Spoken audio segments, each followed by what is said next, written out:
5 বছর পরে অনুকে বিধবা শাড়িতে দেখব কখনো ভাবিনি। 5 বছর আগে আমাদের বিচ্ছেদ হয়ে যায়। অনুকে তার মা বাবা জোর করে এক সরকারি চাকরিওয়ালা ছেলের সাথে বিয়ে দিয়ে দেয়, কারণ তখন আমি বেকার ছিলাম। আজ আমি প্রতিষ্ঠিত, কিন্তু অনু নেই আমার পাশে। সকাল সকাল বাইক নিয়ে ঘুরতে বের হয়েছি, আর রাস্তায় অনুর মতো একটা মেয়ে সাদা শাড়ি পরে হাঁটছে। আমার একটু সন্দেহ হলো, বাইক থেকে নেমে ডাক দিলাম, এই যে অনু। দেখি পিছনে ফিরে তাকিয়ে আছে। এটা তাহলে অনু, এটা তাহলে অনুই। অনু, তুমি এই রাস্তায় হাঁটছো আর তোমার পরনে বিধবা শাড়ি কেন? সে অনেক কাহিনী। বিয়ের 3 মাস যেতেই স্বামী রোড অ্যাক্সিডেন্ট করে মারা যায়। শাশুড়ি তখন বাড়ি থেকে বের করে দেয়। এই যে অপয়া মাইয়া আমার ছেলের জীবন কেড়ে নিয়েছে। 1 বছর বাবার বাড়িতে থেকে মা বাবা দুজনেই মারা যায়। তার 3 মাস পর ভাইয়া ভাবি বাড়ি থেকে বের করে দেয়। 3 বছর ধরে একটা আশ্রমে বৃদ্ধ মহিলাদের দেখাশোনা করি। এভাবেই জীবন কাটছে। তুমি কেমন আছো তিশান?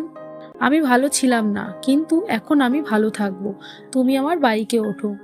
বাইকে উঠে কোথায় যাব এখন? তিশান, বাইকে উঠে মার্কেটে যাব, তারপর সেখান থেকে সোজা কাজী অফিস।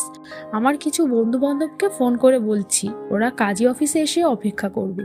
তিশান, তুমি ভেবে দেখেছো তো সবকিছু? আমি একটা বিধবা নারী, আমাকে বিয়ে করতে চাইছো?